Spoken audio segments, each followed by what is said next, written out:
Baik, Pak Ahmad Rinaldi, silakan Pak. Bismillahirrahmanirrahim. Assalamualaikum warahmatullahi wabarakatuh.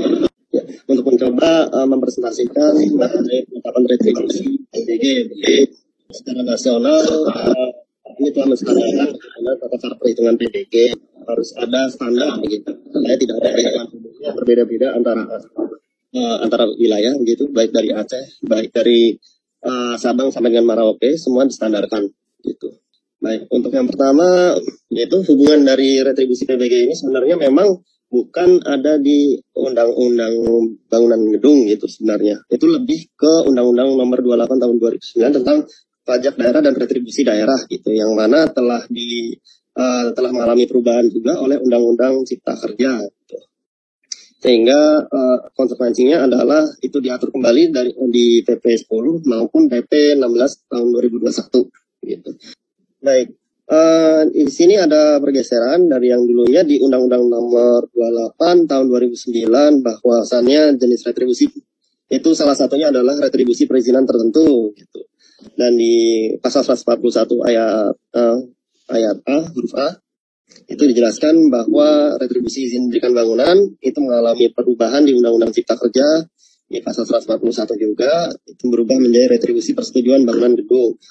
Kemudian dasar hukum untuk memungut retribusi PBG itu tertuang Undang-Undang 28 juga tahun 2009 tentang pajak daerah dan retribusi daerah itu retribusinya ditetapkan dengan peraturan daerah dan peraturan daerah tentang retribusi tidak dapat berlaku.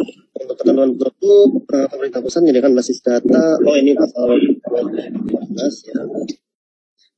Kita lebih ke ayat 2 dari pasal 340 bahwa daerah harus menyediakan PBG dalam jangka waktu paling lambat 6 bulan sejak peraturan pemerintah ini berlaku. Nah, maka setelah tanggal 2 Agustus apabila sudah ada Perda, maka perizinan PBG ini menjadi berbayar. Tapi apabila sampai dengan 2 Agustus belum ada Perda retribusi, maka pelayanan harus tetap diberikan namun retribusinya gratis. Dasar hukum perhitungan tarif retribusi itu ada di dalam PBG-nya tetap jalan 2021 halaman 2194 dengan 2201. Di sana tata cara perhitungan ada di sana. Di pasal 154 dijelaskan bahwa prinsip dan sasaran dalam penetapan tarif retribusi perizinan tertentu didasarkan pada tujuan untuk menutup sebagian atau seluruh biaya penyelenggaraan pemberian izin yang bersangkutan. Gitu. Jadi untuk penutup biaya penyelenggaraannya dipakailah retribusi tersebut.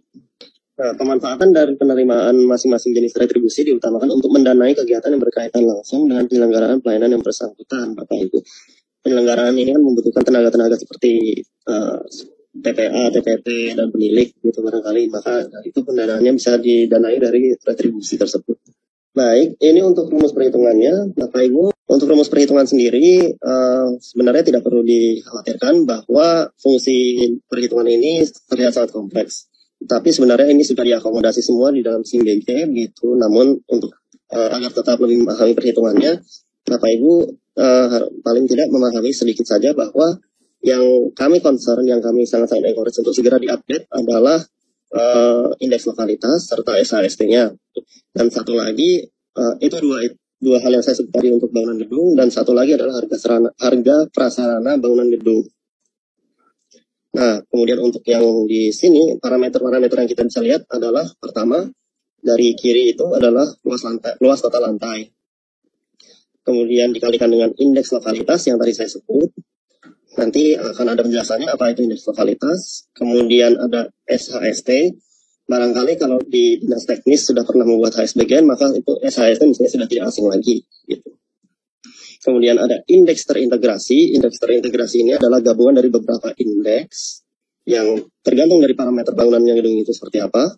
Kemudian ada indeks bangunan gedung yang paling kanan. Nah, indeks bangunan gedung ini tergantung dari apakah bangunan tersebut bangun baru atau renovasi. Gitu. Luas lantai total. Kalau kita bicara dengan luas lantai total, maka ini adalah gabungan, Bapak. Gabungan dari luas total lantai ke atas maupun ke bawah. Dengan kata lain, lantai ke atas atau basementnya ditambahkan. Gitu.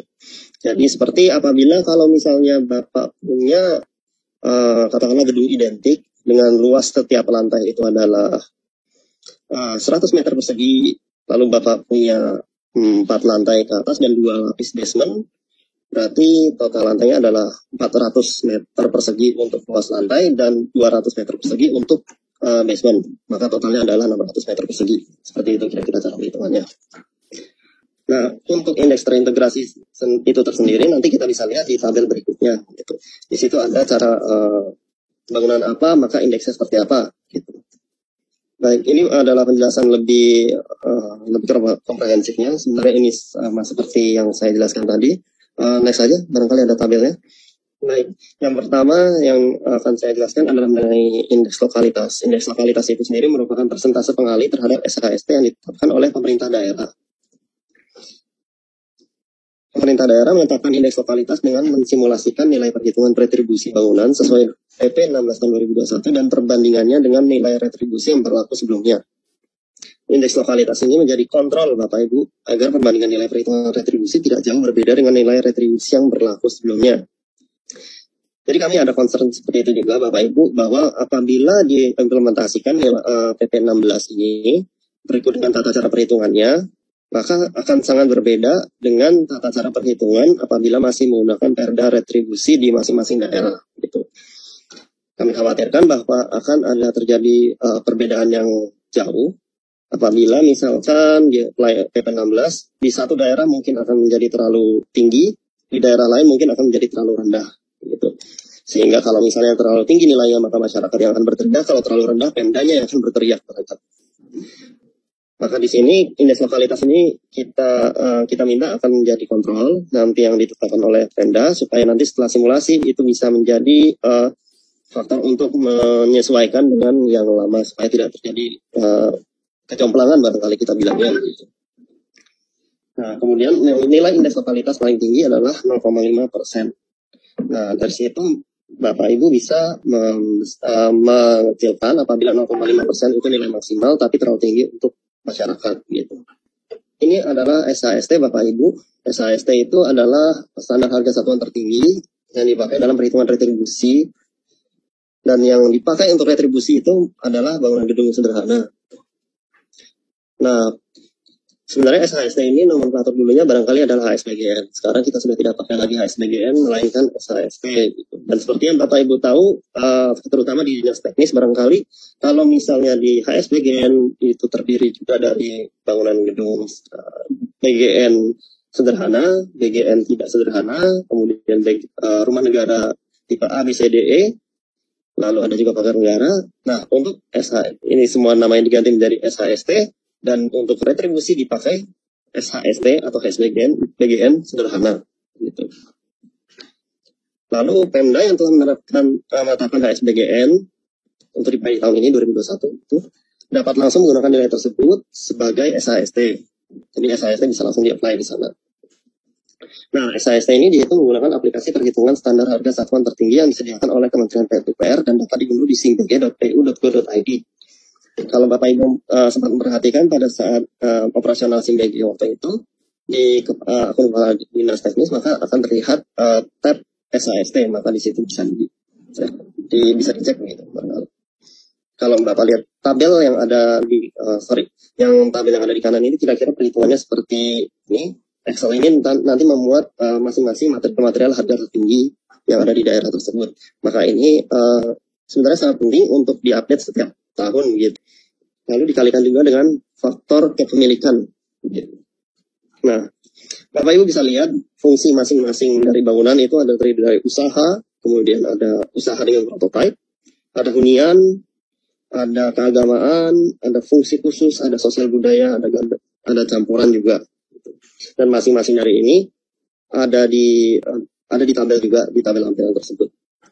Kemudian klasifikasi bobot parameternya ada kompleksitas, permanensi dan tinggiannya adalah 0,3, 0,2 dan 0,5. Dikalikan dengan parameter yang di kanan itu adalah indeks parameter, yaitu sederhana atau tidak sederhana, kemudian permanen atau non permanen. Dan ketinggiannya adalah mengikuti tabel koefisien jumlah lantai. Itu nanti tabelnya ada di mungkin di tabel setelah di slide setelah ini nanti kalau tidak salah ada tabel koefisien jumlah lantai serta jumlah basementnya. Dan yang terakhir adalah faktor kepemilikan, yaitu negara atau perorangan badan usaha. Bapak lihat, Bapak Ibu dapat melihat bahwa di sini ada yang menyebabkan angkanya adalah 0 di tabel retribusi. Yang pertama adalah keagamaan. Jadi fungsi keagamaan ini memang tidak menjadi objek retribusi. Dalam hal ini berarti nilai dari retribusi tersebut adalah 0. Yang kedua adalah negara. Negara juga 0. Berarti bangunan gedung negara, baik itu mau punya pusat maupun punya daerah, itu semua target retribusinya adalah 0. Walaupun bangunan-bangunan ini tidak dikenakan retribusi, tetapi tetap wajib pada dasarnya untuk memiliki PBG dan SLF. Gitu. Jadi walaupun tidak ada retribusinya, tetap wajib ada PBG dan SLF. Seperti yang saya katakan, saya sempat sebutkan tadi, kalau di tabel ini juga mengandung koefisien jumlah lantai. Nah, ini jadi perkalian tersendiri apabila jumlah lantainya ini sudah ada semua, paling tidak sampai 60, Bapak bisa langsung nyontek istilahnya di sini 1 sampai 60. Dan lebih dari 60 ada fungsi tersendiri lagi perkaliannya. Pun basement juga sama, basement kita sediakan tabelnya sampai 3 lantai.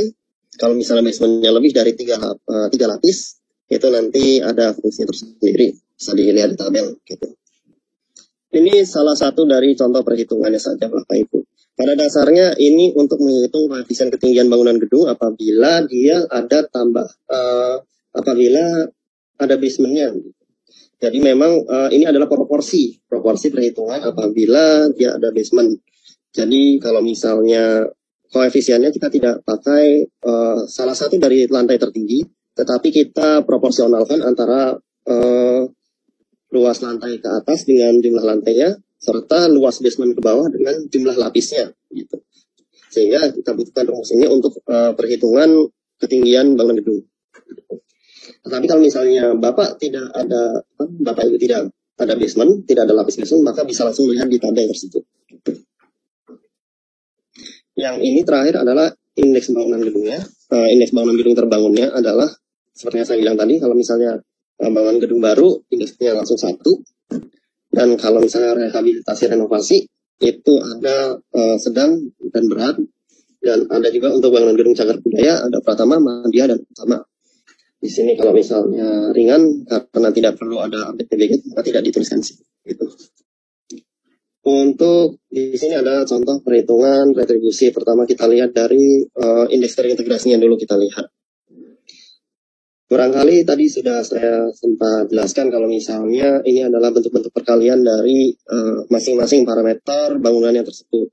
Jadi misalnya rumah tinggal, maka dia ada indeks fungsinya 0,3, kemudian fungsinya 0,2, kompleksitas sederhana, permanensi, ketinggian satu lantai, maka cuma 1. Dikalikan dengan 0,5 ya. Nah, kemudian ada fungsi keagamaan, kita bisa sebenarnya langsung nolkan saja, karena ada indeks fungsinya, gitu. Indeks fungsi agama. Nah, kemudian untuk fungsi usaha, jelas dia, sebenarnya kita bisa lihat bahwa ini indeksnya paling besar, gitu.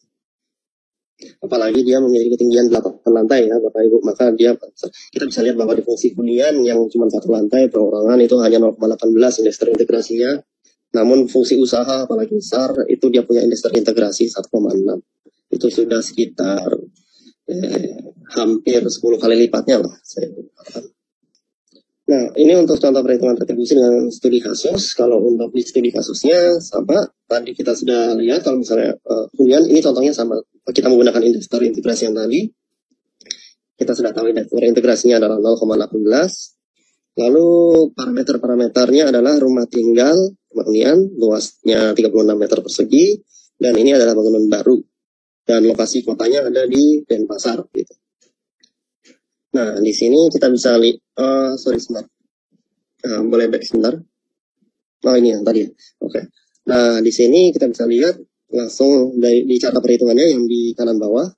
Itu adalah luas total lantai, kemudian indeks lokalitas, SAST, indeks terintegrasi, dan indeks bangunan gedung terbangun. Kita sudah tahu luas total lantai ada 36. Kemudian indeks lokalitas kita maksimalkan 0,5%. Nah, kemudian indeks terintegrasinya kita sudah punya 0,18 dan indeks bangunan gedung terbangunnya adalah 1 karena bangun baru. Lalu SHST-nya sudah ditetapkan oleh Kota Denpasar waktu itu. Di tahun 2021 SHST untuk bangunan gedung sederhana mereka adalah Rp5.170.000.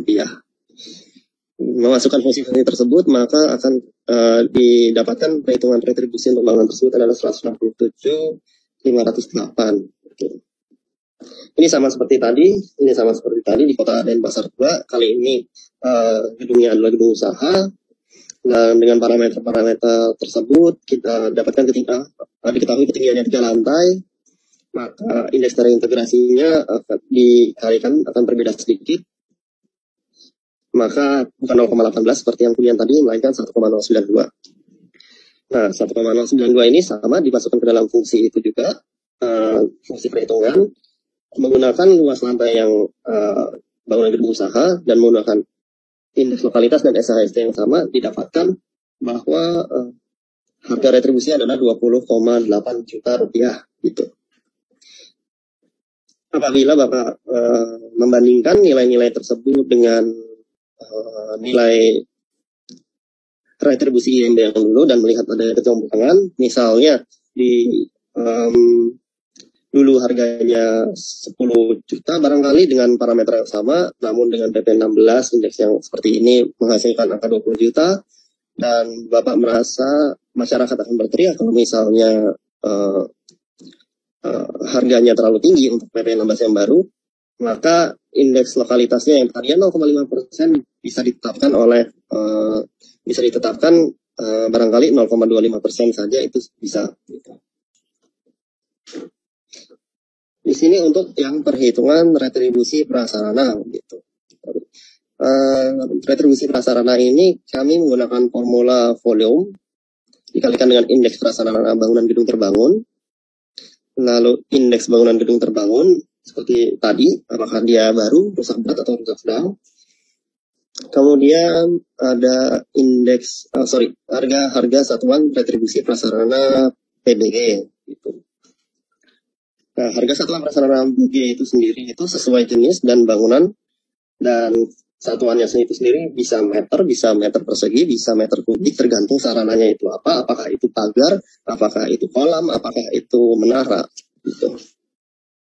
Di sini saya agak lupa persisnya itu di halaman berapa dari PP, tadi sebenarnya sudah disebutkan di halaman berapa, tapi paling tidak ada sekitar 20 item berikut dengan cabang-cabangnya begitu barangkali. Ada prasarana bangunan gedung yang dijadikan objek retribusi gitu. Lalu masing-masing ada satuannya sendiri, ada pagar, tanggul, itu misalnya itu hanya karena itu panjang itu persegi, kemudian ada perkerasan seperti jalan atau lapangan atau lapangan olahraga, lapangan upacara. Next mungkin di slide berikutnya mungkin ada menara, ada gapura, ada next lagi. Next, bukan back. Maju lagi. Yes, satu lagi tadi. Tabel berikutnya. Oh, sudah habis ya berarti. Ya.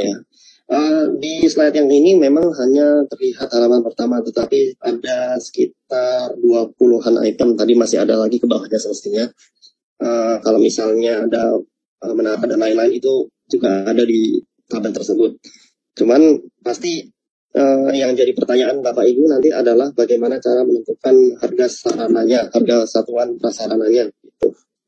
Itu kami tidak ada juknisnya, kami tidak ada pedoman teknisnya untuk perhitungannya, berbeda dengan SHST ya. Kalau misalnya SHST kami ada juknisnya, ada sama seperti ASBGN, tapi kalau untuk perhitungan retribusi dari harga prasarana bangunan gedung maka dikembalikan ke Pemda masing-masing. Jadi silakan Pemda menentukan HSPBG-nya itu sendiri. Kami hanya berpesan nilainya yang wajar-wajar saja gitu.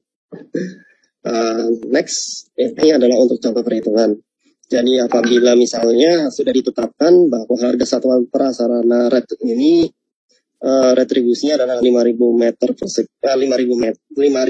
per meter untuk pagar. Lalu dibuatlah pagar, maka pagarnya bisa menjadi panjangnya 48 meter, maka tinggal dikalikan saja ke dalam fungsi tadi, volumenya 48 meter, dikalikan dengan 5.000 per meter Rp5.000 per meter dikalikan dengan indeks prasarananya, karena ini bangun baru bangernya. Indeks prasarananya 1 tadi ada di tabel, dan indeks BG terbangunnya adalah 1 karena bangun baru. Maka hasilnya adalah 240 ribu rupiah untuk 48 meter pagar di Kota Magelang. Next, ini sama seperti tadi. Ini kolam renang, maka dikalikan saja panjang kolam lebar kolam. Ini kan luasannya meter persegi gitu. Jadi ini luasnya gitu. Sementara harga satuan retribusinya itu 7.000 per meter persegi. Nah, di atas 100 meter karena kolam itu ada pemisahnya antara yang luasannya di bawah 100 meter persegi sama yang di atas 100 meter persegi gitu. Dan dimasukkan ke cara perhitungannya volume kali HSPBG kali indeksnya. Ini di sini mungkin dicontoh ada kesalahan penulisan barangkali ya, yang mestinya 7.000 juga di sini masih tulisnya 3.500. Berarti mestinya 23,5 meter dikalikan 14, lalu dikalikan dengan 7.000 bukan 3.500, dikalikan dengan 1 dikalikan dengan 1, maka hasilnya adalah 4.606.000 rupiah untuk kolam tersebut gitu.